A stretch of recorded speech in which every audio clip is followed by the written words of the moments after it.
Okay, so we're going to talk about mole conversions here. Now, in order to do mole conversions, we're going to need our mole map. And this here is the mole map. At the center of the mole map is the mole. And the mole, as we discussed before, is just a collection of atoms. Outside here in the lower left corner is the mass value, which is measured in grams. And to get from moles to grams, we need a conversion factor, and I'm highlighting that conversion factor here. The conversion factor is the molar mass, which means it is specific on this leg of the mole map to the substance. Over here in the bottom right corner is the particles. Now these are atoms or molecules. Again, in order to convert from moles to particles or particles to moles, you're going to need a conversion factor, and you can find the conversion factor right here. And unlike the conversion factor for the other side, this conversion factor is a constant. It is 6.0 times 10 to the 23rd power. That's Avogadro's number. And that's the number of particles in 1 mole of any sample. And up here at the top is the volume, which is measured in liters. Now this is the volume of a gas. Again, to convert from mole to liters, you're going to need a conversion factor. And under specific conditions, known as standard temperature and pressure, that conversion factor is 22.4 liters, which means 22.4 liters of any gas will equal 1 mole. So when we're doing conversions, we're going to be setting up a mole box. So here's the first problem. Convert 50 grams of hydrogen, H2, to moles. Now again, we need the molar mass, and the molar mass you can find on any periodic table for an element. This is the molar mass I've circled here. And the molar mass of hydrogen is 1.00798. Therefore, the molar mass of H2, 2 atoms of hydrogen, would be 2.0158, which we're going to round to 2.0 grams for every 1 mole, or grams per mole. So to convert mass to moles, as I said before, you need a mole box. And a mole box consists of 3 rows. The bottom row is going to be the moles, the middle row is going to be the conversion factor, and the top row is grams.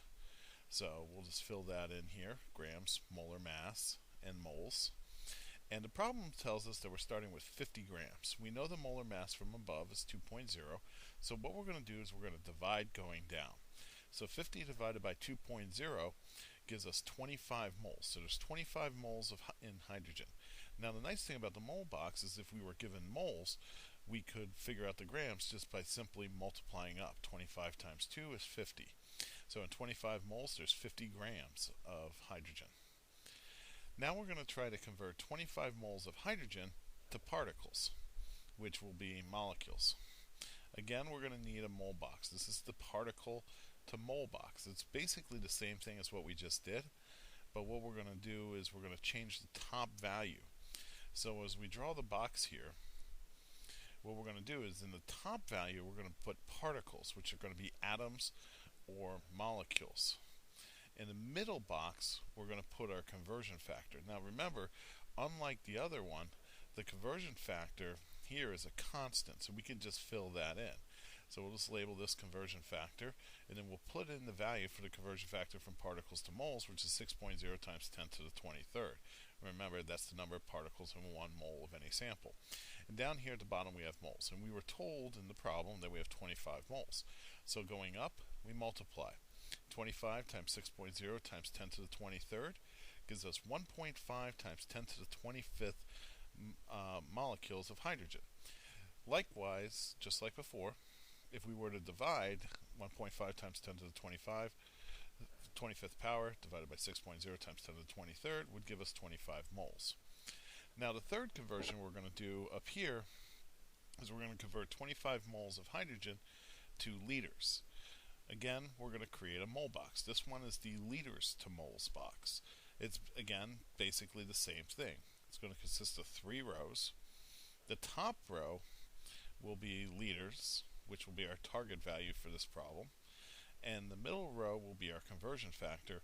And then the bottom row, as always, is the number of moles. So we're just going to fill in here liters, volume, liters. And then the middle row, our conversion factor, which again is a constant in this case, 22.4. And then at the bottom, we have our moles, and we're starting with 25 moles. So 25 moles and 22.4 as the conversion factor, we simply multiply up 25 times 22.4, and we will get our answer of 560 liters. Again, you could always divide going down. If you were given 560 liters divided by 22.4 gives you 25 moles. Now, what you should notice is that we use 25 moles in all three of these cases.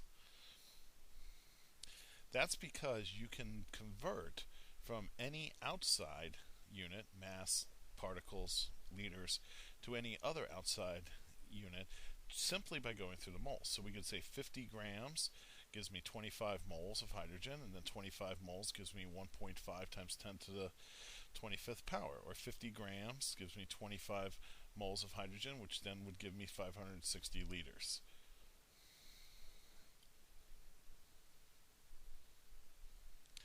So that is the mole conversions, and hopefully you can see how useful it could be.